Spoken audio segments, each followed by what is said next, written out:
That instinct to act, especially in pivotal moments, is one reason I think he values the World Economic Forum.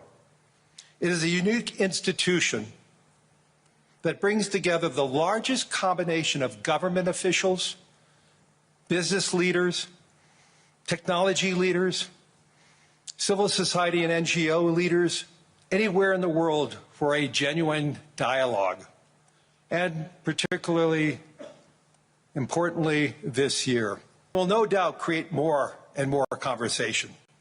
And that's what the forum is about, a serious conversation in the spirit of dialogue. Discussions where the world is headed, where are we going, and these discussions would be incomplete without the President of the United States, the most important leader in the world. We appreciate him here, so let me introduce and welcome back to Davos the President of the United States, Donald J. Trump.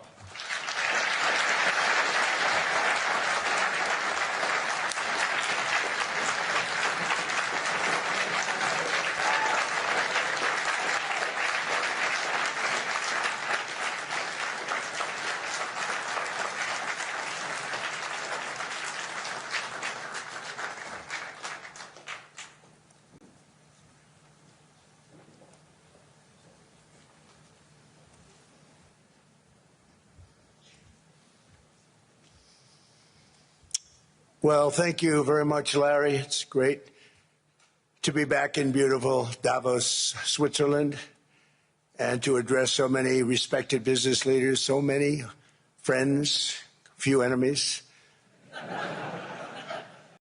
and all of the distinguished guests. It's a who's who, I will say that. I've come to this year's World Economic Forum with truly phenomenal news from America.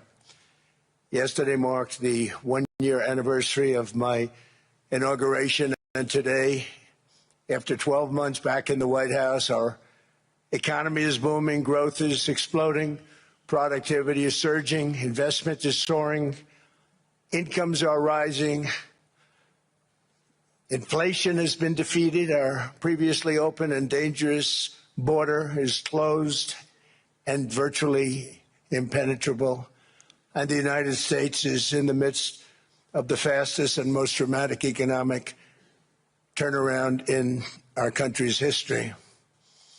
Under the Biden administration, America was plagued by the nightmare of stagflation, meaning low growth, and high inflation, a recipe for misery, failure, and decline.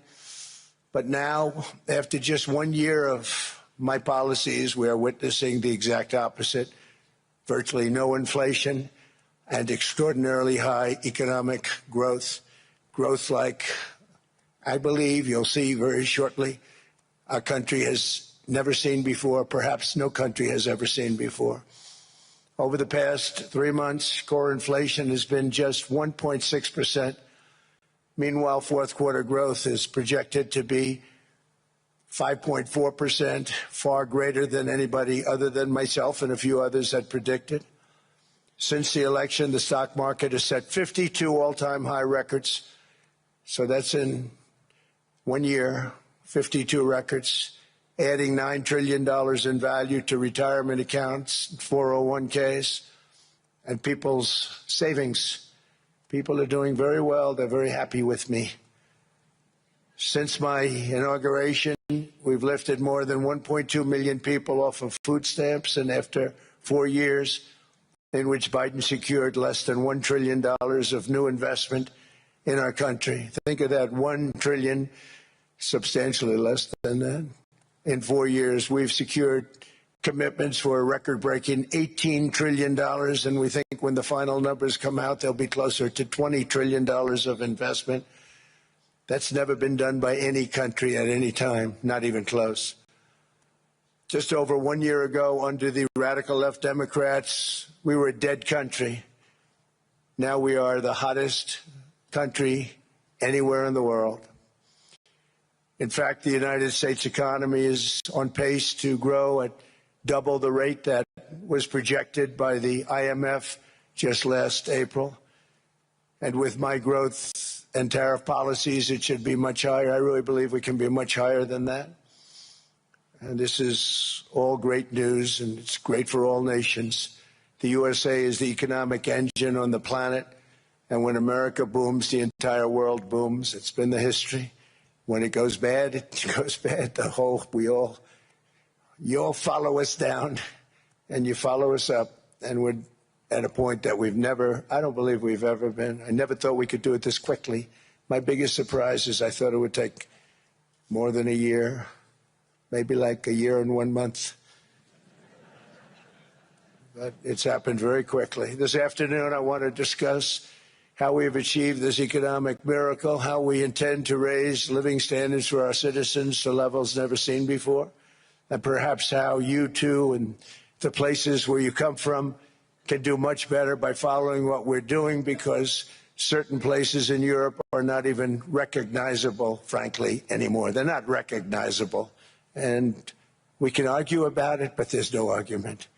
Friends come back from different places. I don't want to insult anybody and say I don't recognize it.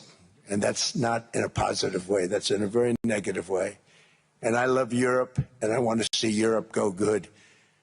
But it's not heading in the right direction. In recent decades, it became conventional wisdom in Washington and European capitals that the only way to grow a modern Western economy was through ever-increasing government spending, unchecked mass migration, and endless foreign imports.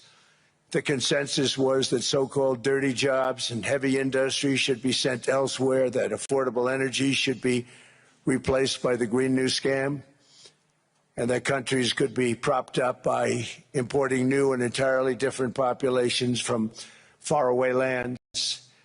This was the path that sleepy Joe Biden administration and many other Western governments very foolishly followed, turning their backs on everything that makes nations rich and powerful and strong. And there's so much potential in so many nations. The result was record budget and trade deficits and a growing sovereign deficit driven by the largest wave of mass migration in human history. We've never seen anything like it. Quite frankly, many parts of our world are being destroyed before our very eyes, and the leaders don't even understand what's happening. And the ones that do understand aren't doing anything about it. Virtually all of the so-called experts predicted my plans to end this failed model would trigger a global recession and runaway inflation. But we have proven them wrong. It's actually just the opposite. In 1 year, our agenda has produced a transformation like America has not seen in over 100 years. Instead of closing down energy plants, we're opening them up. Instead of building ineffective, money-losing windmills, we're taking them down and not approving any. Instead of empowering bureaucrats, we're firing them, and they're going out and getting jobs in the private sector for 2 and 3 times what they were making in government. So they started off hating me when we fired them, and now they love me. Instead of raising taxes on domestic producers, we're lowering them and raising tariffs on foreign nations to pay for the damage that they've caused. In 12 months, we have removed over 270,000 bureaucrats from the federal payrolls, the largest single-year reduction in government employment since the end of World War II. Nobody thought that was coming, but we had no choice. To make a country great, you can't have all federal jobs.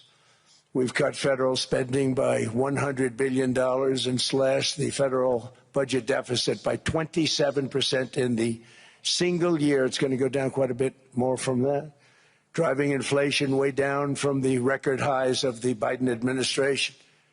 Every month, they went up and up and up. I promised to cut 10 old regulations for every single new regulation, but instead I've cut, actually till this point, 129 regulations for every one new regulation approved. So every time they come in with a new regulation, we do at least 10, but so far it's averaging out to 129, if you can believe it. In July, we passed the largest tax cuts in American history, including no tax on tips, no tax on overtime, no tax on Social Security for our great seniors. We also provided 100% expensing. That's the one they like. And bonus depreciation for all new equipment and capital investments to help companies expand and shift production to America. They are so in love with that. They build a plant, they're able to deduct it immediately, the whole thing, rather than waiting 38 to 41 years in the old days. This is a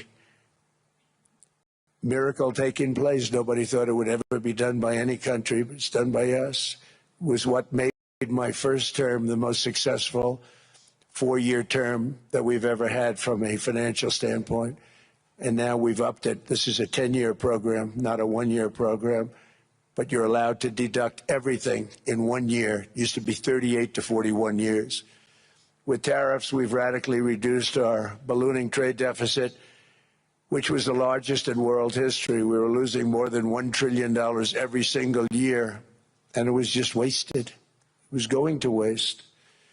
But in 1 year, I slashed our monthly trade deficit by a staggering 77%, and all of this with no inflation, something everyone said could not be done. There were a couple of brilliant people that actually thought I was doing the right thing. I thought I was doing the right thing.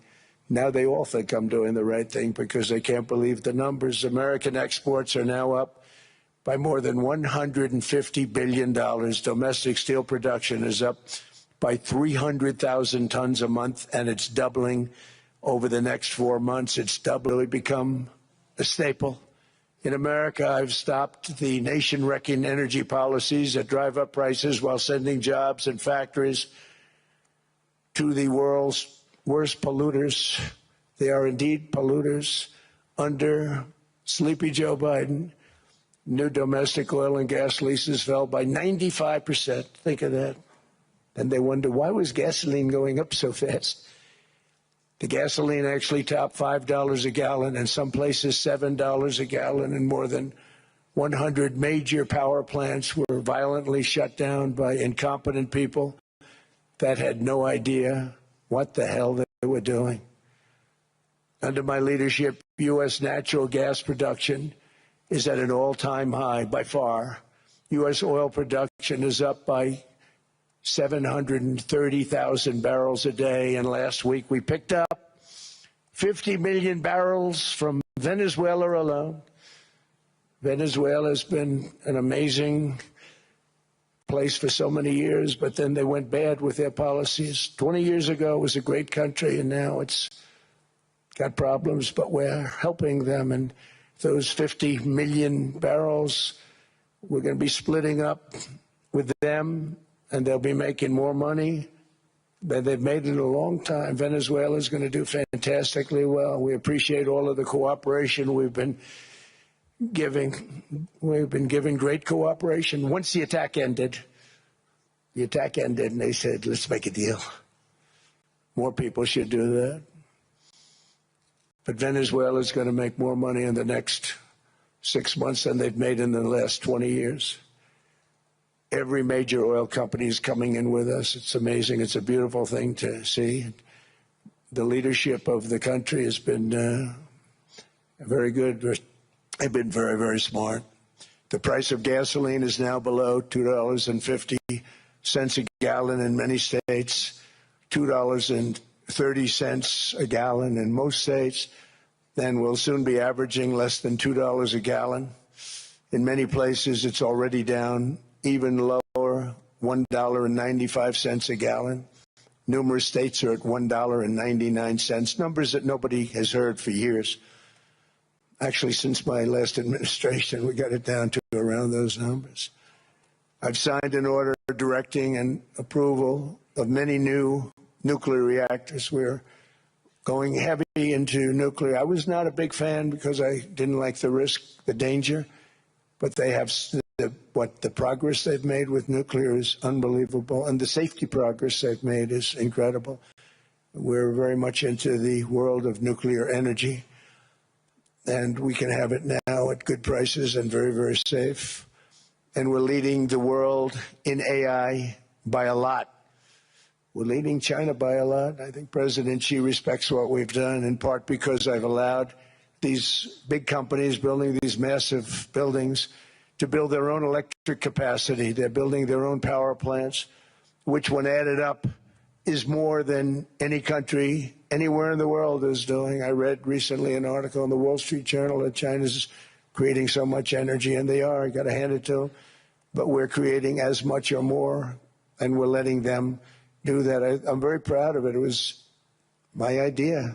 I said, you can't create this much energy. We needed more than double the energy currently in the country just to take care of the AI plants. And I said, we can't do that. We have an old grid system. And I came up with the idea, you know, you people are brilliant. You have a lot of money.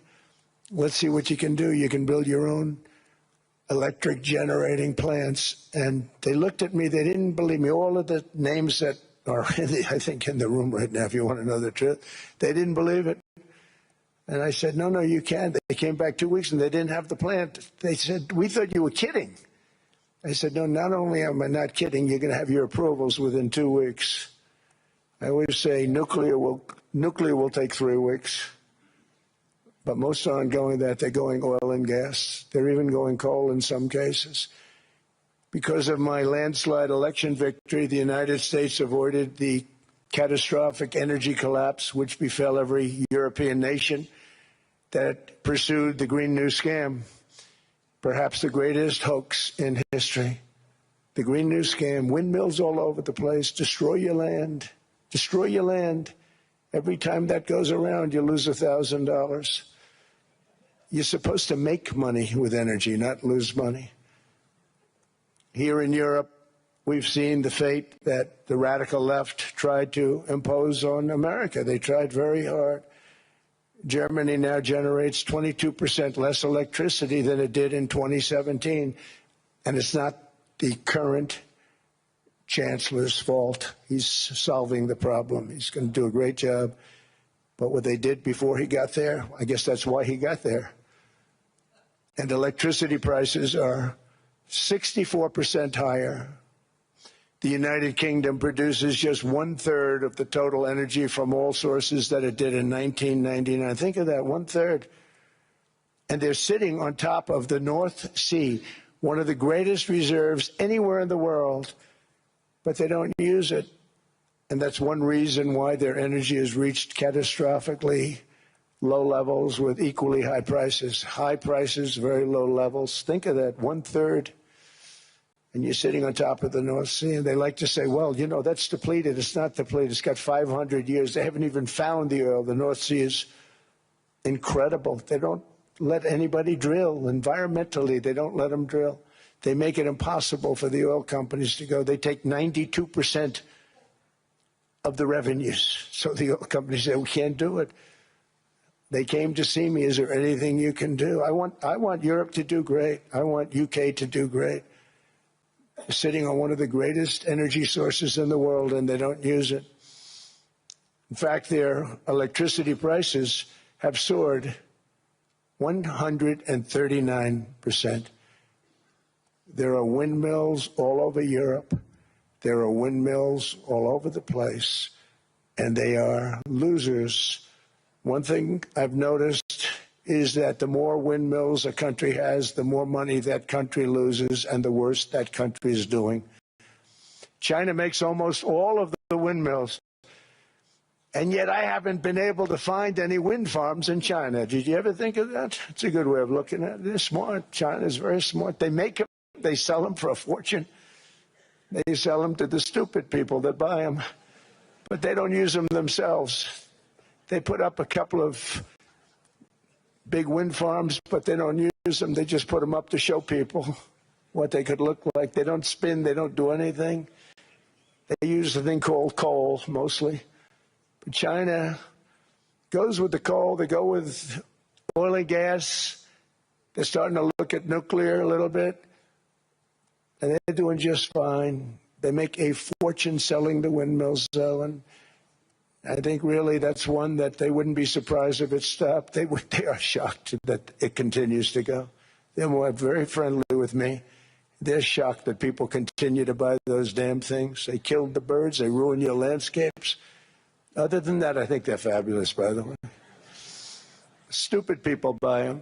The consequences of such destructive policies have been stark, including lower economic growth, lower standards of living, lower birth rates, more socially disruptive migration, more vulnerability to hostile foreign adversaries, and much, much smaller militaries.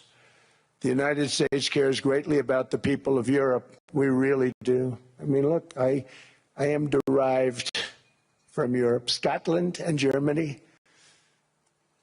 100% Scotland, my mother, 100% German, my father. And we believe deeply in the bonds we share with Europe as a civilization. I want to see it do great. That's why issues like energy, trade, immigration, and economic growth must be central concerns to anyone who wants to see a strong and united West. Because Europe and those countries have to do their thing. They have to get out of the culture that they've created over the last 10 years. It's horrible what they're doing to themselves. They're destroying themselves. These beautiful, beautiful places. We want strong allies, not seriously weakened ones. We want Europe to be strong. Ultimately, these are matters of national security, and perhaps no current issue makes the situation more clear than what's currently going on with Greenland. Would you like me to say a few words of Greenland? I was going to leave it out of the speech, but I think I would have been reviewed very negatively. I have tremendous respect for both the people of Greenland and the people of Denmark, tremendous respect. But every NATO ally has an obligation to be able to defend their own territory. And the fact is, no nation or group of nations is in any position to be able to secure Greenland other than the United States. We're a great power, much greater than people even understand. I think they found that out 2 weeks ago in Venezuela. We saw this in World War II, when Denmark fell to Germany after just 6 hours of fighting and was totally unable to defend either itself or Greenland. So the United States was then compelled, we did it, we felt an obligation to do it, to send our own forces to hold the Greenland territory, and hold it we did at great cost and expense. They didn't have a chance of getting on it, and they tried. Denmark knows that. We literally set up bases on Greenland for Denmark. We fought for Denmark, enemies from gaining a foothold in our hemisphere. So we did it for ourselves also. And then after the war, which we won it big. Without us, right now you'd all be speaking German and a little Japanese, perhaps. After the war, we gave Greenland back to Denmark. How stupid were we to do that? But we did it. But we gave it back. But how ungrateful are they now? So now our country and the world face much greater risks than it did ever before because of missiles, because of nuclear, because of weapons of warfare that I can't even talk about. 2 weeks ago, they saw weapons that nobody ever heard of. They weren't able to fire one shot at us. They said, what happened? Everything was discombobulated. They said, we've got them in our sights. Press the trigger, and nothing happened. No anti-aircraft missiles went up. There was one that went up about 30 feet and crashed down right next to the people that sent it. They said, what the hell is going on? Those defensive systems were made by Russia and by China. So they're going to go back to the drawing boards, I guess. Greenland is a vast, almost entirely uninhabited and undeveloped territory. It's sitting undefended in a key strategic location between the United States, Russia, and China. That's exactly where it is, right smack in the middle. Wasn't important nearly when we gave it back. You know, when we gave it back, it wasn't the same as it is now. It's not important for any other reason, you know, everyone talks about the minerals. There's so many places. There's no rare earth, no such thing as rare earth. There's rare processing, but there's so much rare earth. And to get to this rare earth, you got to go through hundreds of feet of ice. That's not the reason we need it. We need it for strategic national security and international security. This enormous unsecured island is actually part of North America, on the northern frontier of the Western Hemisphere. That's our territory.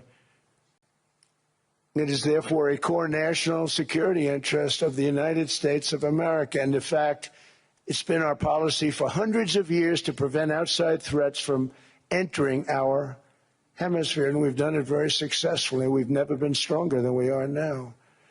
That's why American presidents have sought to purchase Greenland for nearly 2 centuries. You know, for 2 centuries they've been trying to do it.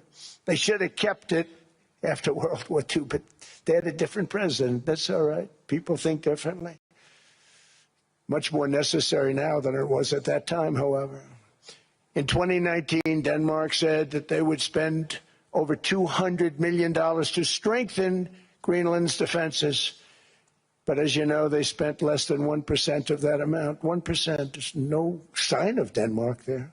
And I say that with great respect for Denmark, whose people I love, whose leaders are very good. It's the United States alone that can protect this giant mass of land, this giant piece of ice, develop it and improve it and make it so that it's good for Europe and safe for Europe and good for us.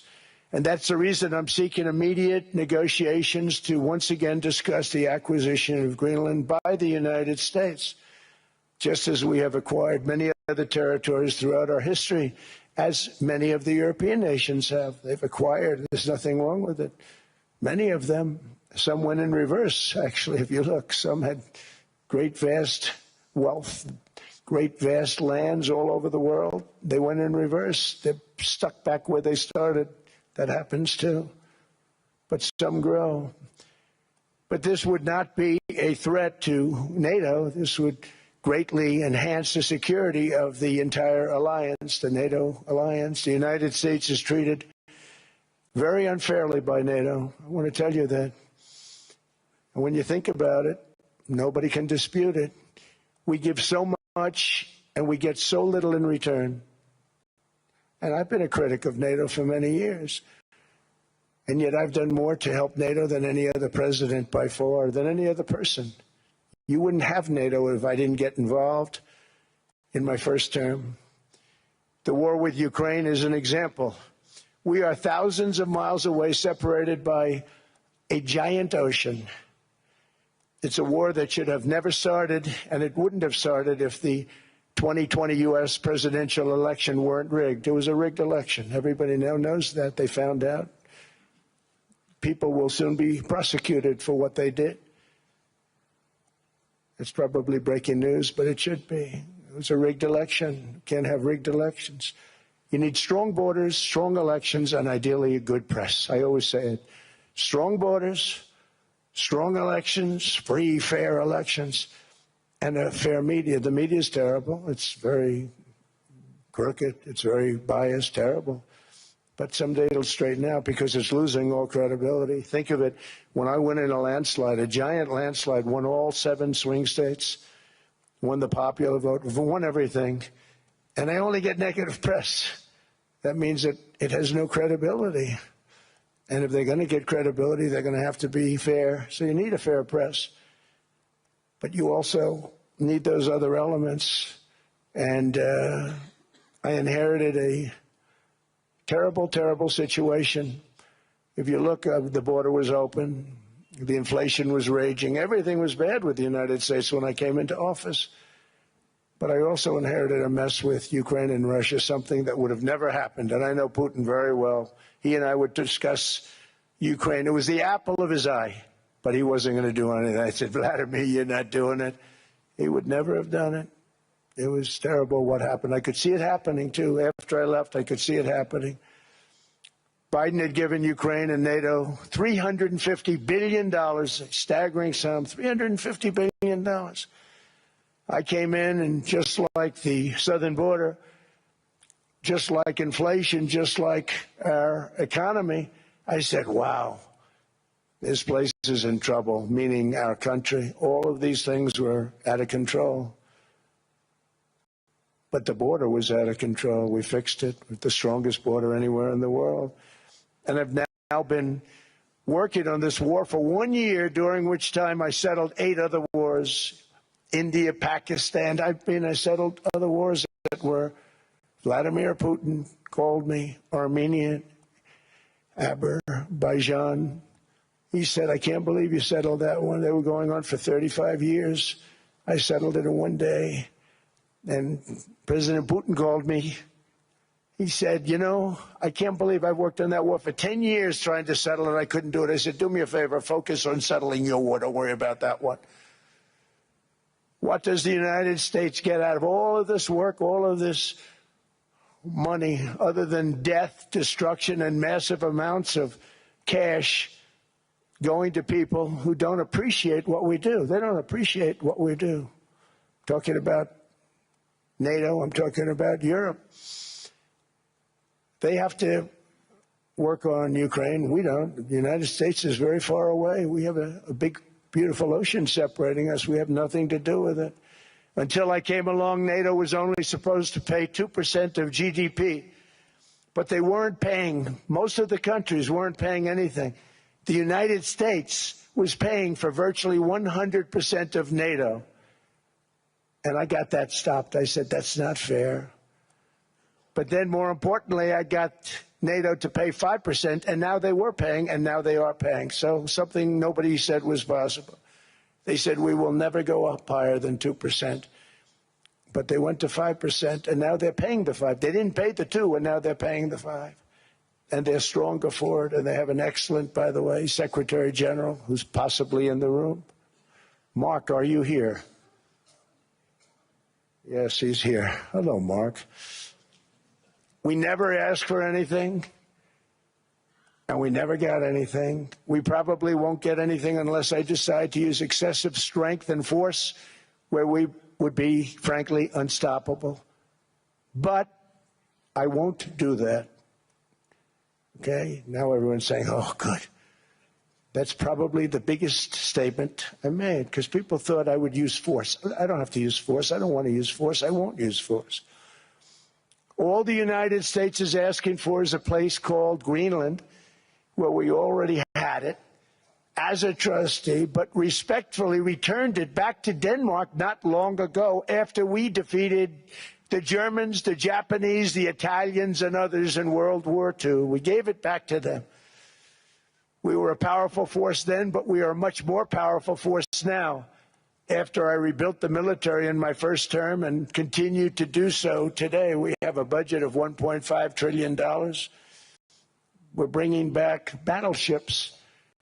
The battleship is 100 times more powerful than the great battleships you saw in World War II, those great, big, gorgeous ships, the Missouri, the Iowa, the Alabama. Because I thought maybe we could take them out of mothballs. They said, no, sir, these ships are 100, think of that, 100 times more powerful than those big, magnificent pieces of art that you saw so many times ago, that you still see on television. You say, wow, what a force. 100 times, each ship 100 times more powerful than the big battleships of the past. So that was the end of the mothball story. So what we have gotten out of NATO is nothing except to protect Europe from the Soviet Union and now Russia. I mean, we've helped them for so many years. We've never gotten anything, except we pay for NATO. And we paid for many years until I came along. We paid for, in my opinion, 100% of NATO because they weren't paying their bills. And all we're asking for is to get Greenland, including right title and ownership, because you need the ownership to defend it. You can't defend it on a lease. Number one, legally it's not defensible that way, totally. And number two, psychologically, who the hell wants to defend a license agreement or a lease, which is a large piece of ice in the middle of the ocean where all we want from Denmark for national and international security and to keep our very energetic and dangerous potential enemies at bay is this land on which we're going to build the greatest golden dome ever built. We're building a golden dome that's going to, just by its very nature, going to be defending Canada. Canada gets a lot of freebies from us, by the way. They should be grateful also, but they're not. I watched your Prime Minister yesterday. He wasn't so grateful. But they should be grateful to us. Canada lives because of the United States. Remember that, Mark, the next time you make your statements. What we did for Israel was amazing, but that's nothing compared to what we have planned for the United States, Canada, and the rest of the world. We are going to build a dome like no other. We did it for Israel. And by the way, I told Bibi, stop taking credit for the dome. That's our technology. That's our stuff. But they had a lot of courage, and they were good fighters, and they did a good job, and we wiped out the Iran nuclear threat like nobody can believe. Nobody's ever seen anything like it. That, Venezuela, taking down Soleimani, wiping out al-Baghdadi when he tried to reinstitute ISIS. We did a lot. I did a lot of big things, all perfectly executed. Everyone was perfectly executed. Somebody told me that, a military expert told me, sir, everything you've done has been perfectly executed. I said, I know. So other presidents have spent, whether foolishly or not, trillions and trillions of dollars on NATO and gotten absolutely nothing in return. We've never asked for anything. It's always a one-way street. Now they want us to help them with Ukraine. And we say, we're going to. I'm really helping, not even them. I want to see, last week, if you saw, it was 10,000 soldiers, but last month it was 31,000 soldiers died. 31,000. That's this room times, the number of people in this room times 30. Think of it. 30,000 soldiers died in 1 month. The month before it was 27,000. The month before that it was 28,000. The month before that it was 25,000. It's a bloodbath over there. And that's what I want to stop. It doesn't help the United States, but these are souls. These are young people. Look like you, look like some of you right in the front row. They go to war. Their parents are so proud. Oh, there he goes, comes back. 2 weeks later, they get a call, your son's head's been blown off. I want to stop it. It's a horrible war. It's the worst since World War II. They keep going. They'll exceed World War II. The numbers are staggering, how many people they've lost. They don't want to talk about it. Ukraine and Russia lost just tremendous amounts. And I'm dealing with President Putin, and he wants to make a deal, I believe. I'm dealing with President Zelensky, and I think he wants to make a deal. I'm meeting him today. He might be in the audience right now. But they got to get that war stopped because too many people are dying, needlessly dying. Too many souls are being lost. It's the only reason I'm interested in doing it. But in doing it, I'm helping Europe, I'm helping NATO, and I've until the last few days when I told them about Iceland, they loved me. They called me daddy, right, last time. A very smart man said, he's our daddy. He's running it. I was like running it. I went from running it to being a terrible human being. But now what I'm asking for is a piece of ice, cold and poorly located, that can play a vital role in world peace and world protection. It's a very small ask compared to what we have given them for many, many decades. But the problem with NATO is that we'll be there for them 100%. But I'm not sure that they'd be there for us if we gave them the call. Gentlemen, we are being attacked. We're under attack by such and such a nation. I know them all very well. I'm not sure that they'd be there. I know we'd be there for them. I don't know that they'd be there for us. So with all of the money we expend, with all of the blood, sweat, and tears, I don't know that they'd be there for us. They're not there for us on Iceland, that I can tell you. I mean, our stock market took the first dip yesterday because of Iceland. So Iceland's already cost us a lot of money. But that dip is peanuts compared to what it's gone up. And we have an unbelievable future in that stock. That stock market is going to be doubled. We're going to hit 50,000, and that stock market's going to double in a relatively short period of time because of everything that's happening. But this is a good example. After giving NATO and European nations trillions and trillions of dollars in defense, they buy our weapons. We make the greatest weapons in the world, but now we're going to make them faster, much faster. You saw that. I put a cap on the salaries. Then I put no buybacks, no stock buybacks, no various other things that they were doing. I mean, they were making $50 million, but it would take them 3 years to give you a Patriot missile. I said, that's not good. My chauffeur can do a better job than that, and he makes slightly less than 50. They make big salaries. If they're going to make those big salaries, they're going to have to produce a lot faster. The good news is we have the greatest equipment in the world. Now we're going to start making it a lot faster. They're going to build additional plants. And all of the money that goes into stock buybacks is going to go into building plants. We're not allowing stock buybacks by defense companies any longer. They're going to build new plants to make Tomahawks, Patriots. We have the best equipment, F-35s. F-47, the new one just coming out. They say it's the most devastating plane, fighter jet ever. Who knows?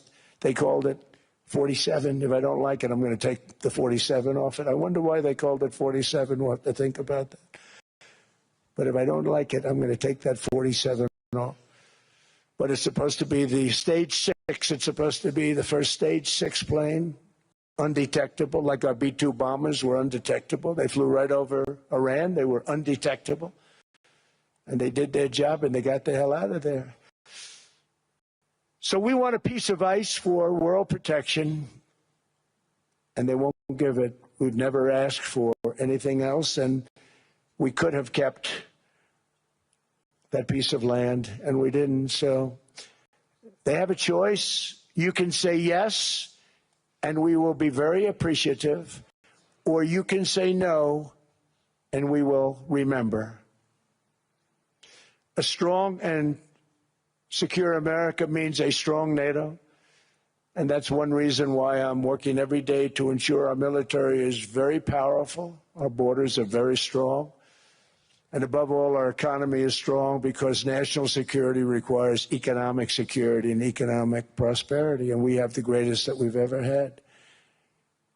Biden and his allies destroyed our economy and gave us perhaps the worst inflation in American history. They say 48 years, I say forever, but I think 48 years is the equivalent to forever. Whether it's 48 years or ever, it's terrible, costing the typical family $33,000. What they did to this country should never, ever be forgotten. It's early. But he has to be rated as the worst president we've ever had by far. The auto pen did much of the damage. The auto pen, he was the auto pen president, because I don't believe a sane president would have ever signed the kind of things that he signed.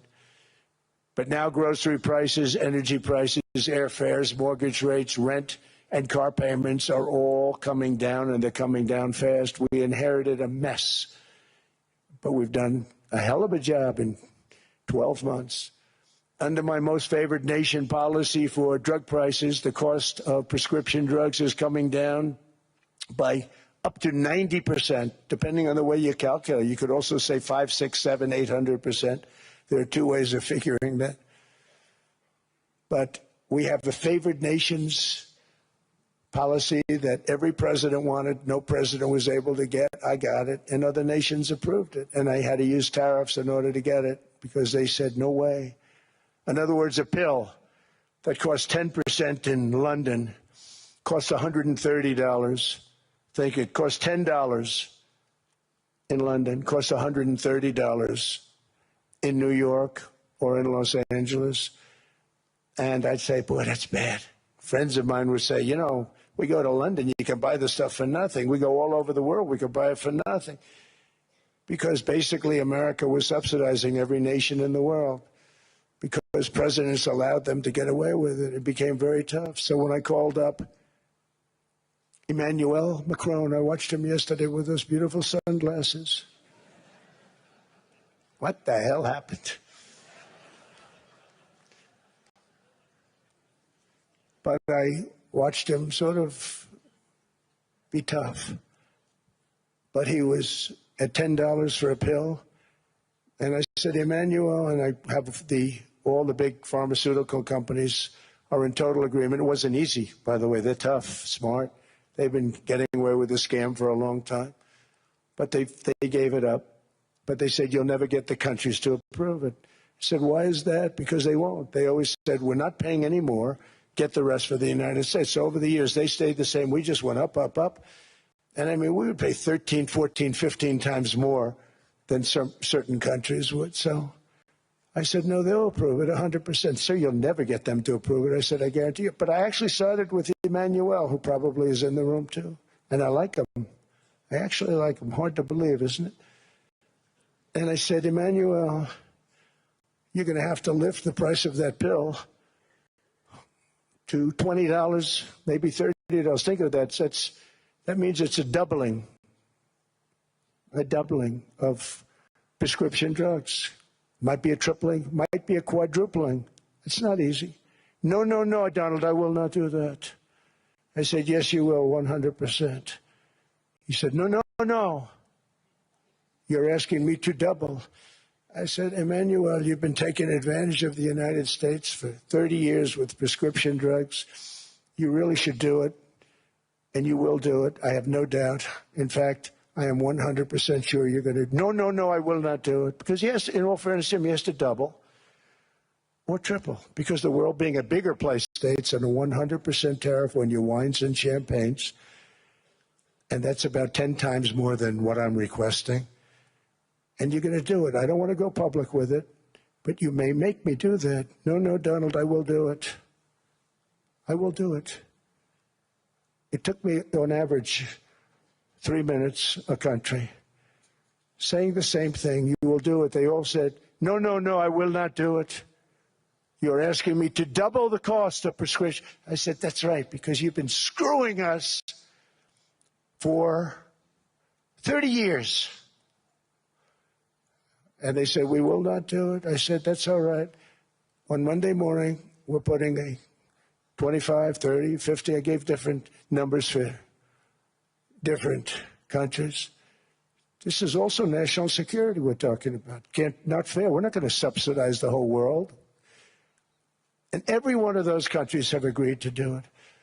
So one of the biggest things that I've done is the fact that we have now most favored nation. We will pay whatever the lowest price is in the entire world. So our drug prices are going to be coming down by staggering 90%. Again, you could say 1,000%, 2,000%. Depends on the way you want to figure it. But we'll go with the way the fake news likes it better because it sounds, can you imagine a 90% reduction sounds much worse. But drug prices are going to be coming down tremendously in all the nations, and I appreciate them doing it. But they did it, in all fairness, without tariffs. I wouldn't have been able to get it done. After declining $3,000 under Biden, real incomes are up in the United States by $2,000, $3,000, and even $5,000 and more. Home ownership has always been a symbol of health and vigor of American society, but that goal fell out of reach for millions and millions of people in the Biden era because interest rates went up so high. Today, I'm taking action to bring back this bedrock of the American dream. In recent years, Wall Street giants and institutional investment firms, many of you are here, many of you are good friends of mine, many of you are supporters. Sorry to do this, Joe, I'm so sorry. But you've driven up housing prices by purchasing hundreds of thousands of single-family homes, and it's been a great investment for them. Often as much as 10% of houses on the market. You know, the crazy thing is a person can't get depreciation on a house, but when a corporation buys it, they get depreciation. Okay, that's something we're going to have to think about too. I don't know if too many people think about that. You buy a corporation, they buy 500 houses, they buy hundreds of thousands, they buy 500 houses, they can take depreciation. A person sweats and works and buys one house, they can't. But homes are built for people, not for corporations, and America will not become a nation of renters. We're not going to do that. That's why I have signed an executive order banning large institutional investors from buying single-family homes. It's just not fair to the public. They're not able to buy a house. And I'm calling on Congress to pass that ban into permanent law, and I think they will. One of the biggest barriers to saving for a down payment has been surging credit card debt. The profit margin for credit card companies now exceeds 50%, one of the biggest. And they charge Americans interest rates of 28%, 30%, 31%, 32%. Whatever happened to usury? So to help our citizens recover from the Biden disaster, all caused by this horrible precedent, I'm asking Congress to cap credit card interest rates at 10% for 1 year. And this will help millions of Americans save for a home. They have no idea they're paying 28%. They go out there a little late in their payment and they end up losing their house. It's terrible. To unleash innovation and savings and financing, I'm also working to ensure America remains the crypto capital of the world. And to that end, last year I signed the landmark Genius Act into law. Now Congress is working very hard on crypto market structure legislation, Bitcoin, all of them, which I hope to sign very soon, unlocking new pathways for Americans to reach financial freedom. And I did it for two reasons. Number one, I thought it was politically good, and it was. I got tremendous political support. But more importantly, China wanted that market too. It's just like they want the AI. And we've got that market, I think, pretty well locked up. If I didn't do it, Biden was totally against it until before the election when they realized that, there were millions of people voting against him over crypto. And all of a sudden they loved it very much, but it was too late. They blew it. But it is politically popular, but it's much more importantly, we have to make it so that China doesn't get the hold of it. And once they have that hold, we're not going to be able to get it back. So I'm honored to have done it. Finally, I've instructed government-backed institutions to purchase up to $200 billion. So they gave away some of it. He did give that away. So we have something, got something, but somebody that's very, very respected. They're all respected. They're all great. Everyone that I interviewed is great. Everyone could do, I think, a fantastic job. Problem is they change once they get the job. They do. They're saying everything I want to hear, and then they get the job. They're locked in for 6 years. They get the job, and all of a sudden, let's raise rates a little bit. I call them, sir, we'd rather not talk about this. It's amazing how people change once they have the job. It's too bad. Sort of disloyalty, but they got to do what they think is right. We have a terrible chairman right now, Jerome, too late Powell. He's always too late. And he's very late with interest rates, except before the election, he was just fine for the other side.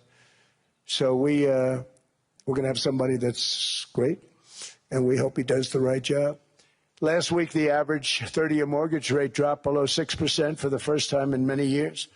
Another major factor in driving up housing costs was the mass invasion of our borders. And I have to say one thing about housing, because nobody ever says this. I am very protective of people that already own a house, of which we have millions and millions and millions. And because we have had such a good run, the house values have gone up tremendously. And these people have become wealthy. They weren't wealthy. They become wealthy because of their house. And every time you make it more and more and more affordable for somebody to buy a house cheaply, you're actually hurting the value of those houses, obviously, because the one thing works in tandem with the other. And I don't want to do anything that's going to hurt the value of people that own a house who, for the first time in their lives, are walking around the streets of whatever city they're in, very proud that their house is worth $500,000, $600,000, $700,000. Now, if I want to really crush the housing market, I could do that so fast and people could buy houses, but you would destroy a lot of people that already have houses. In some cases, they've mortgaged their house, and the mortgage would be very low, and all of a sudden the mortgage without any changes becomes very high, and they end up losing the house. I'm not going to hurt, and I speak with Scott, who's doing a fantastic job, and Howard, who's doing a fantastic job, and all of my people. And I always say, look, you know, I can crush the hell out of the market. We can drop interest rates to a level, and that's one thing we do want to do. That's natural. That's good for everybody. You know, the dropping of the interest rates, we should be paying a much lower interest rate than we are. We should be paying the lowest interest rate of any country in the world, because without the United States, you don't have a country. I mean, I had a case with Switzerland. We happened to be in Switzerland. Maybe I'll give you a quick story. But they were paying nothing. They make beautiful watches, great watches, Rolex, all of them.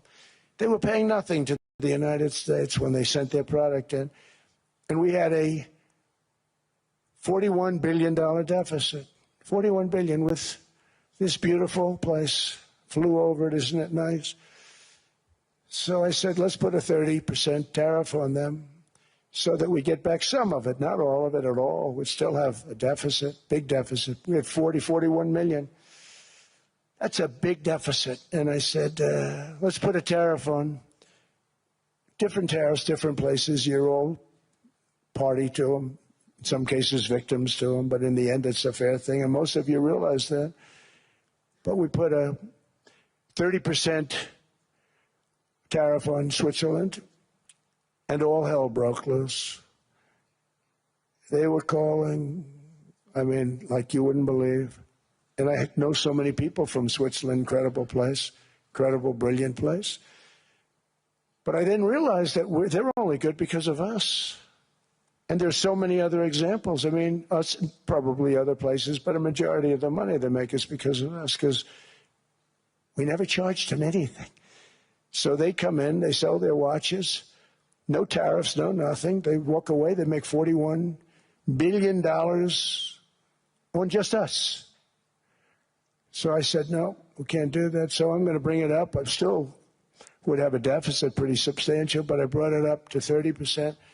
And I guess Prime Minister, I don't think President, I think Prime Minister called a woman, and she was very repetitive. She said, no, no, no, you cannot do that, 30%. You cannot do that. We are a small, small country. I said, yeah, but you have a big, big deficit. You may be small, but you have a bigger deficit than big countries. He said, no, no, no, please, you cannot do it. Kept saying the same thing over and over. We are a small country. I said, but you're a big country in terms of, and she just rubbed me the wrong way, I'll be honest with you. And I said, all right, thank you, ma'am, appreciate it. Do not do this. Thank you very much, ma'am. And I made it 39%. And then all hell really broke out. And I was paid visits by everybody. Rolex came to see me. They all came to see me. But I realized, and I reduced it, because I don't want to hurt people. I don't want to hurt them.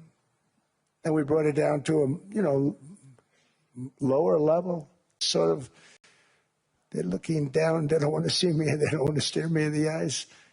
But they're taking advantage of, everybody took advantage of the United States.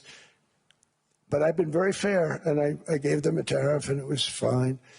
But I realized that without us, it's not Switzerland anymore. Without us, it's not any of the countries that are represented here.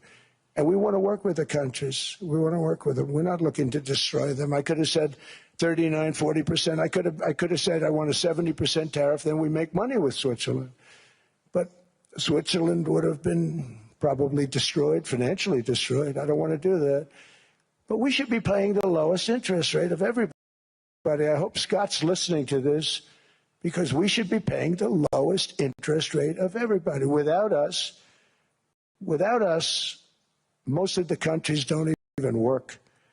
And then you have the protection factor. Without our military, which is the greatest in the world by far, without our military, you have threats that you wouldn't believe. You wouldn't believe. You don't have threats because of us, and that's because of NATO. One other thing, and I have to say it so importantly, in the old days, and I used to say I'm the youngest in the room. Now I'm among the older. I hate to say it. I don't feel old, but I'm among the older. But I remember not long ago, 20, 25 years ago, when good news came out about, let's say, the United States. The United States had a great quarter. The United States had a great month. All the stocks went up. And that's the way it's supposed to be. Now when they say the United States had a record quarter, it's unbelievable how well it's doing. All the stocks crash because they say, oh no, inflation, inflation. They're going to raise interest rates, and they do. Some of these stupid people like Powell, they raise interest rates. And what they do is they stop you from being successful. It used to be when we had a great quarter, a great month, great earnings, great anything, any good news, the stock market went up. That's the way it's going to be. We got to do that again because that's the way it should be. Now when we have a great month, they want to kill it. Like we did over 5%. People were surprised. We should do 20%. We could do 25%. When we announce good numbers, and the reason is they're so petrified of inflation. And growth doesn't mean inflation. We've had tremendous growth with very low inflation. In fact, growth can fight inflation, proper growth. So we want to get back to the days when we announce great numbers, because we're going to be announcing phenomenal. You know, all these factories that are being built at record, thousands of businesses are being built right now. Remember, $18 trillion is invested. I think the second number is 3, and that was China many years ago. Investments in the country from outside. 18 trillion, nobody's ever seen. And that's money coming in and building things, factories. Thousands of businesses are being built, thousands. Hundreds of big factories, car plants are moving back to the United States. They're coming in from Canada, they're coming in from Mexico, from Japan. Japan's coming in and building plants here in order to avoid tariffs. They're coming in from China, they're coming in from all over the world. We have more plants being built now, car plants, than we've ever had built, even in the heyday from the 1940s and 50s. And they're bigger. They don't use renovations anymore where they take an old plant, they rip it down, they build a brand new plant, super modern plant. But it's happening at levels that nobody's ever seen. In 2024, the U.S. built less than 2 million new homes, but Biden admitted more than 8 million new migrants. And those days are over. In 2025, for the first time in 50 years, the United States had reverse migration. Boy, that was nice. And these were criminals that were being taken out of our country because they allowed people to come into our country from jails, from gangs, drug dealers, murderers. 11,888 murderers. We've gotten most of them out. And then ICE gets beat up by stupid people from leadership in Minnesota. We actually are helping Minnesota so much, but they don't appreciate it. Most places do. You know, Washington, D.C. is the safest place now in the United States. It was a very dangerous place to walk, and now you can walk with your wife, your kids, right through the middle of the city. Right now, Washington, D.C. is as safe as it gets. It was one of the most unsafe. I had to admit, we sent in the military, the National Guard. Within 2 months, it was great. Within 3 months, it's like a really great place. New Orleans, Louisiana, we were there for 3 weeks. We've cut the crime down by 64%. Within another month, we'll have virtually no crime there. We can do that all over. We're going to help the people in California. We want to have no crime. I know Gavin was here. I used to get along so great with Gavin when I was president. Gavin's a good guy. And we're going to, if he needed it, I would do it in a heartbeat. I'd love to see. We did help them a lot in Los Angeles, a lot with the early early in my term when they had some problems. But we would love to do it. I will say this, if I were a Democrat governor or whatever, I would call up Trump. I'd say, come on in, make us look good, because we're cutting crime down to nothing. And we're taking people out, career criminals who are only going to do bad things, and we're bringing them back to their countries. But where we've done it, it's been amazing. And we have a capacity to do it at much greater levels. We're cutting illegal aliens off welfare and other government benefits, and I have directed that starting immediately, there will be no more payments to sanctuary cities, because they are really just sanctuaries for criminals. They're really protecting criminals, and those are the ones we have to get out of the country: murderers, drug dealers, the mentally insane. They emptied their mental institutions into the United States. And despite that, we have the lowest crime numbers that we've ever had in the history of the country. Just came out. But equally importantly, we're cracking down on more than $19 billion in fraud that was stolen by Somalian bandits. Can you believe that Somalian? They turned out to be higher IQ than we thought. I always say these are low IQ people. How did they go into Minnesota and steal all that money? And we have, they're pirates. They're good pirates, right? But we shoot them out of the water just like we shoot the drug boats out. They're not pirating too many boats lately, do you notice? When they go out into those boats, they want to take over $1.5 billion tanker loaded up with oil. And they say, we're going to blow up your boat. They have powerful weapons. You hit the side of the boat, you blow the whole thing up. The insurance companies are petrified. So they say, just give them the boat. We'll give them money instead. And I don't do that. We blow them right the hell out of the water. We see them going out, we blow them out of the water. We don't have any pirates so much anymore. If we do, they won't be there long. We've cut down with the hitting of the boats that are loaded up with drugs, including submarines. Can you believe they actually buy small? They call mini subs, very fast. They're meant for drugs. We've knocked out 2 of them. The Democrats say they were fishing. You have ruined somebody's fishing weekend, I would say. A submarine is not a fishing boat. You don't fish. But we've knocked down drugs by water, the oceans, the sea, by 97.2%. Think of that. And I actually say, who the hell are the 3%? Because I would not want to be piloting one of those boats. We knocked them down, and now we're going to start on land. We're going to knock it all out. The land is the easy part. What we did on sea is incredible, and that's our great military. The situation in Minnesota reminds us that the West cannot mass import foreign cultures which have failed to ever build a successful society of their own. I mean, we're taking people from Somalia, and Somalia is a failed, it's not a nation. Got no government, got no police, got no military, got no nothing. And then we have this fake congressperson who they just reported is worth $30 million. You believe this? Ilhan Omar, talking about the Constitution. It provides me. She comes from a country that's not a country, and she's telling us how to run America. Not going to get away with it much longer, let me tell you. The explosion of prosperity and conclusion and progress that built the West did not come from our tax codes. It ultimately came from our very special culture. This is the precious inheritance that America and Europe have in common. We share it. We share it, but we have to keep it strong. We have to become stronger, more successful, and more prosperous than ever.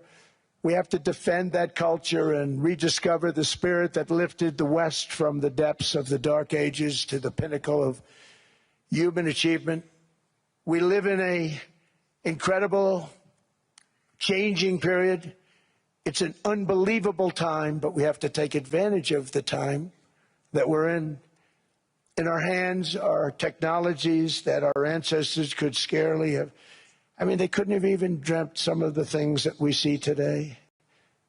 And so rapidly they're produced. I mean, AI, 2 years ago, nobody ever heard of the term, and now everybody's talking about it. And it can have some very good purpose. It could also have some dangerous purpose, and for that, we have to watch out. But some tremendous things are happening because of it.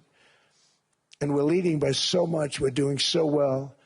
But opportunities that are bigger and grander than ever before in human history are right before us.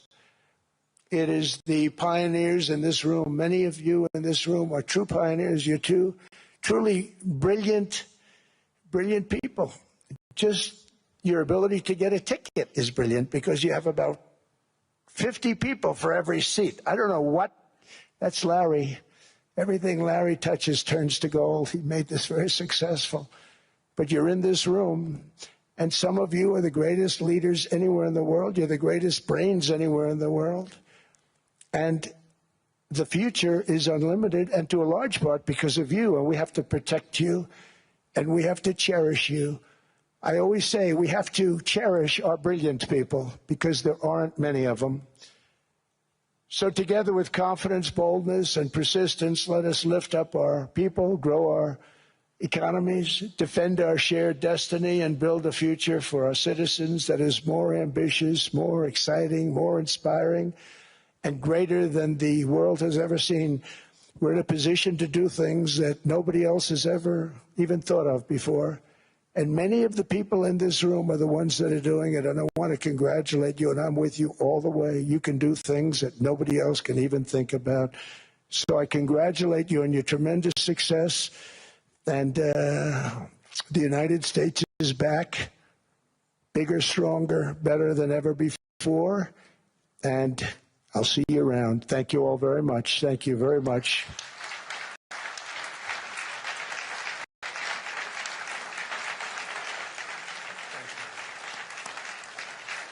Thank you.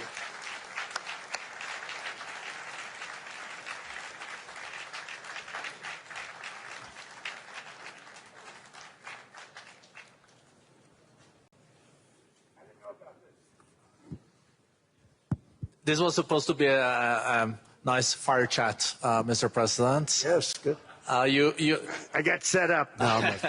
I did, though. You made the job for the moderator really easy. Thank you, Mr. President, for your speech. I do have a few follow-up questions, if it's okay. Sure.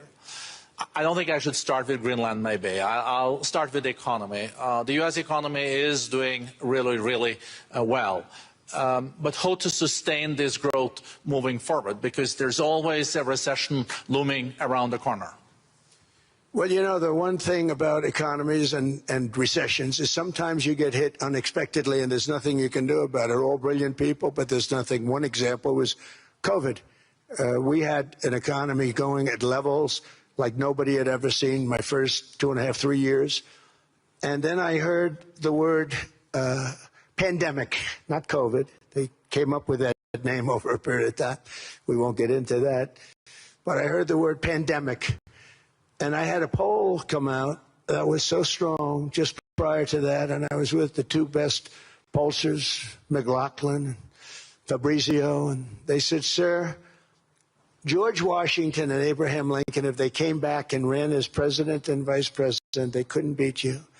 And then what happened is the following day, I was told to stay tuned because there's something really bad happening in China. There are bodies laying all over Wuhan, right around that certain building that we talk about. I always said it came from Wuhan. It did come from Wuhan.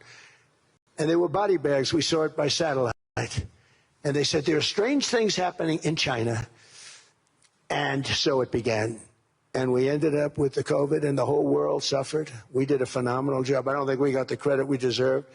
We did something that Operation Warp Speed, which some people say was one of the greatest military feats ever. We did a great job. Used our military, used a lot of people.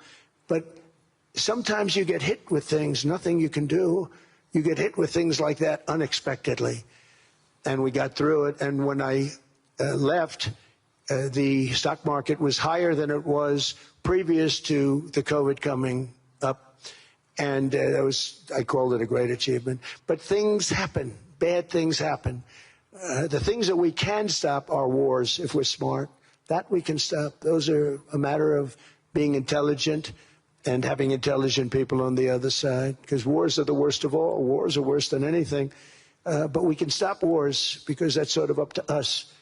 But things like dust flying in the air, wherever COVID comes from or whatever comes, sometimes you have to be a little bit lucky. But we are poised to have an economy like no other, not only in this country but anywhere. And you know, when you hear the kind of numbers that I can tell you that Scott Bessent was with me the other day, and he's looking at numbers. He said, "I can't," and that's all he's done his whole life, pretty much your whole life. Scott, you weren't going to be a football player, I don't think. Scott was not that great at football, but he was always good at numbers, right? And he was looking at numbers. He said, "I've never seen anything like this." We're poised to do things that no other country has ever done. And, you know, luck, I hate to say it, but we need a little luck. We don't want to get hit by something that nobody could have thought. Whoever thought we were going to hit by a pandemic? You know, when I heard the word pandemic, I said, oh, that's an ancient problem. World War I, they lost 100 million people. It actually ended World War I. A lot of people don't know. The Spanish flu in World War I ended the war because all the soldiers were sick. The soldiers were so sick on both sides, and that war was raging, and they were all dying from the Spanish flu. They were sick as dogs. They couldn't fight. So, you know, you don't know how that would have turned out. But so we do, I mean, subject to that, and I always have to put a caveat in for it, but we're poised to have the greatest growth of any large country, I think any country that there's been. When you look at what's happening in the United States, it's really amazing. Thank you.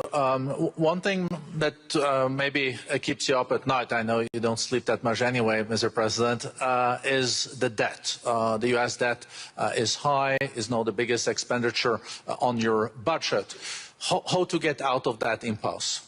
Well, the big thing is growth. I mean, growth is the way. If we grow like this, we go from having at $37 trillion. We go from having high debt to low debt. But we also are cutting expenses, you know, the old-fashioned way. We have extraordinary growth. I think we're going to be growing our way out. I think we're going to be paying off debt. We're taking in tremendous money from tariffs fairly. And again, I'm using them judiciously. You know, Switzerland's a case study. I could have gotten much more. I could have asked for much more. But we're using them judiciously. But I think growth most importantly, and then cutting costs. Now, if you take a look at Minnesota, $19 billion in fraud and other things.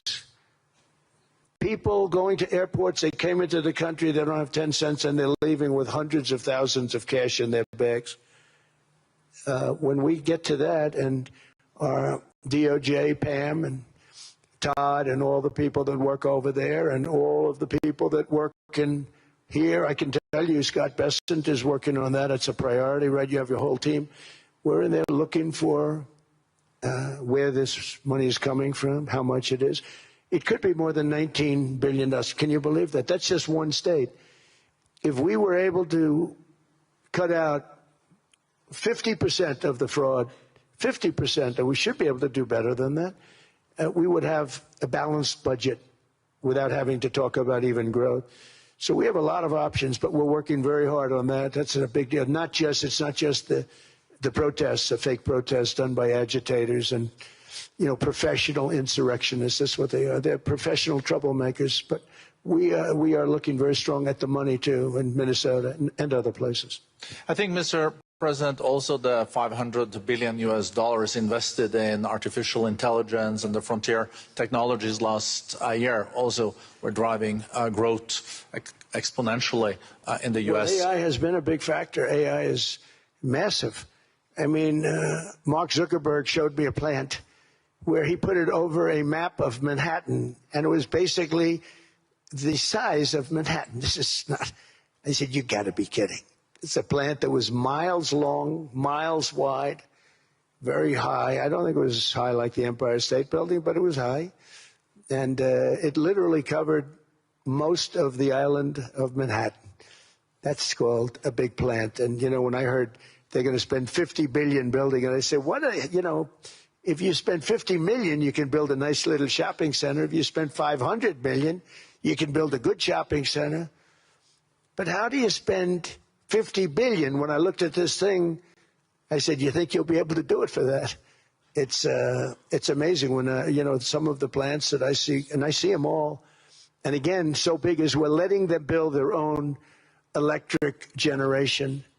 This way we have no problem, and otherwise they'd be complaining. There'd be nobody able to be, we have an old grid system.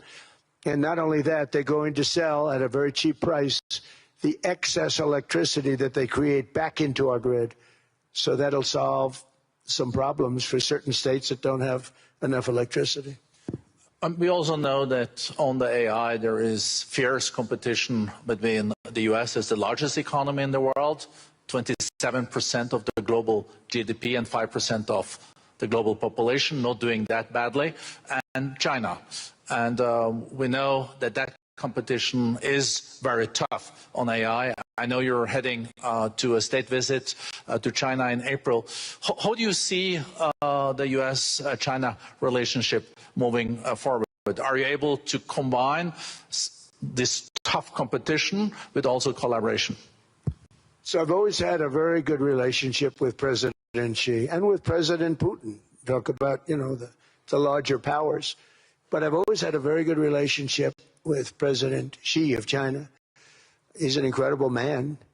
What he's done is amazing. He's highly respected by everybody. And I do now. Now I have good. It was very severely interrupted by COVID. I used to call it the China virus, but he said, do you think you could use a different name? And I decided to do that because why should we have a problem over that? But I would do that, and they were. You're a true diplomat, huh? I became a diplomat for the first time. Well, who taught me that? Marco Rubio. He said, let me teach you about diplomacy. Hey, any guy that gets approved by 100% of the votes, think of it, he got liberal Democrats and radical right Republicans to approve him. He's the only one. The next one was lost 45 votes, right? But he got all 100 votes voting for him. And at first I wasn't happy about it. I said, wait a minute, I don't like that. And now it turns out that the Democrats probably wish they didn't do that. And Marco has been fantastic. Marco, stand up, please. You have done a great job as Secretary of State. He's going to go down as the best Secretary of State. And Scott, and we have Susie, who's the first female Chief of Staff, and she's the best Chief of Staff, too. And I see Howard Lutnick, who I know spoke. And Howard's fantastic. Some of the deals we're doing are great. And I want to pay particular attention because we have Chris. And Chris, you got up and spoke, I think. He's the #1 oil man in the world because I was going to put Doug Burgum, who's fantastic. I don't know if Doug's here. Is Doug here? Doug Burgum is fantastic. He said, sir, there's one man better than me. And he introduced me to Chris. And he turns out to be. So we're drilling more oil and gas now than we ever have by almost double. Is that right, Chris? And on top of it, we get a lot coming out of Venezuela. So anyway, so we're doing great. The country is just doing great. We have great people. Thank you. And I see other people. We have Steve Witkoff. We have Jared. I got so many people. I'm in trouble because when I go back, they're going to be people with long faces. Sir, you didn't introduce me. I got so many people. And we have a lot of the greatest people anywhere in the world. I know them all. So I won't continue because we'd be here all day. Thank you, Mr. President. We also know that you're a deal maker, and then maybe coming back to Greenland and Ukraine. What kind of deal in the end do you see between the U.S. And Denmark? Because, I guess you see it now as a negotiation going on, or? Well, it's costing Denmark hundreds of millions a year to run it. And Denmark's a small country and wonderful people. But, it's very expensive. It's a very big piece of ice. And it's very important. I don't want to repeat the speech, but it's very important that we use that for national and international security. That can create a power that will make it impossible for the bad guys to do anything against the perceived good ones. And it's a great block for Europe, just like, Denmark was supposed to spend hundreds of millions of dollars. They didn't spend the money. They didn't spend anything, almost. And we'll see what happens. I just say this. NATO has treated the United States of America very unfairly. We never asked for anything. We never got anything. We actually took care of the needs of NATO for years and years, which I felt was always unfair. So I got NATO to pay because they're rich countries. But I think it's time that NATO step up. We're helping them with Ukraine. Without us, I think Putin would have gone all the way. I think we have it. I think there could have been a World War III, if you want to know the truth. If Kamala was elected, or Joe, any one of those, those thinkers, I think you could have ended up in World War III. And I will say Steve Witkoff has been dealing incredibly with, but we're not going to have World War III. We want to get it stopped, but we're not going to have World War III. I think if I wasn't elected, I think that could have evolved into World War III. It was a very, very bad situation, and it still is, but it's not that kind of bad. It's bad because so many young people are being killed. How close do you think there is on an agreement on Ukraine? I had the pleasure of speaking with Steve Witkoff and Jared Kushner yesterday. I know they're working hard on it. I know that they're also traveling now. Do you see this very close or still? Well, I hate to say it. I thought that was going to be so. I settled 8 wars plus. And I thought that was going to be one of my easier ones. Not the easiest. Some I settled in a matter of hours because I'm good at that stuff. The United Nations should be doing this. I shouldn't be doing it, but it doesn't matter. It's got to get done, saving a lot of lives. We're saving millions of lives. With Ukraine, Russia, there's tremendous hatred between President Zelensky and President Putin. That's not good. That's not good for settlements. We know from dealing. There's abnormal hatred. With that being said, I think Russia wants to make a deal. I think Ukraine wants to make a deal. And we're going to try getting a deal done. I think, Steve, I can say that we're reasonably close. But what happens is oftentimes we'll have a deal with Russia. Russia's set, and President Zelensky will not do it. You saw that when he was in the Oval Office. I was not happy. And then we'll have President Zelensky who wants to make a deal, and Putin doesn't want to make the deal. It's a very difficult balance, and it's big time, and it is. To use a word, it's a bloodbath. It's horrible what's happening. It's a drone war. The drones are killing, thousands of people a week, thousands. We have to get it stopped. So I believe they're at a point now. I'm going to meet with President Zelensky later today. I believe they're at a point now where they can come together and get a deal done. And if they don't, they're stupid. That goes for both of them. And I know they're not stupid. But if they don't get this done, they are stupid. So I don't want to insult anyone, but you got to get this deal done. Too many people are dying. It's not worth it. President Sisi is sitting on the first row here. He spoke earlier today and also complimented you on the Gaza deal. I think there will be a signing tomorrow. Of course, there are different views on this, but how important do you think this signing is on the board of peace? And do you think this is going to sustain? Do you think we now will see Gaza reconstructed and the billions of US dollars invested? I do. I think we have peace in the Middle East. There are some little situations like Hamas, and Hamas has agreed to give up their weapons. Now, they were born with a weapon in their hand, so it's not easy to do. When they were born with a rifle in their hand. It's not an easy thing for them, but that's what they agreed to. They've got to do it. And we're going to know, Jared, over the next 2 or 3 days, certainly over the next 3 weeks, whether or not they're going to do it. If they don't do it, they'll be blown away very quickly. They'll be blown away. We have 59 countries that are part of that whole peace deal. And some of those countries aren't even they're near the Middle East, but they're not in the Middle East traditionally. And they want to come in and take out Hamas. They want to come in. They want to do whatever they can. There's a problem with Hezbollah in Lebanon.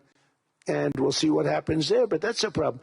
But there are these little flames, but there's peace in the Middle East. Now, had we not gone in and knocked out with those big, beautiful, we just ordered 25 brand new ones, the latest and the greatest, the B-2 bomber.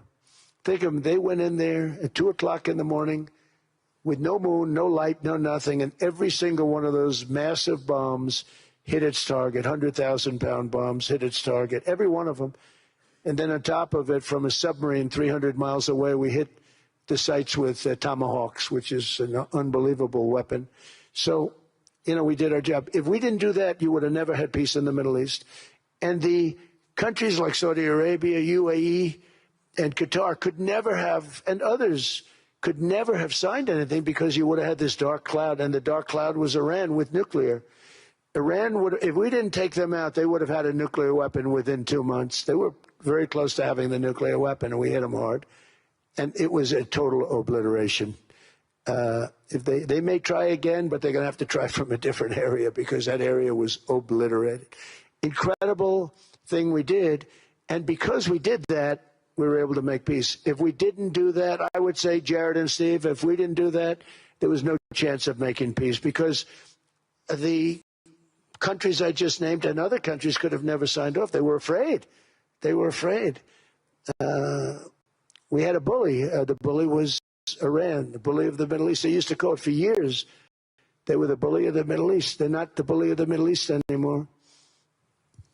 Mr. President, I know you even had to change a plane last night, so I guess you didn't have much sleep, but I think you're... But your energy is still there. I know you have several bilateral meetings. I know you're also hosting a reception. So thank you so much for coming back to Davos. Thank you so much. It's highly appreciated. Well, thank you very much. Thank you, everybody, very much. Thank you.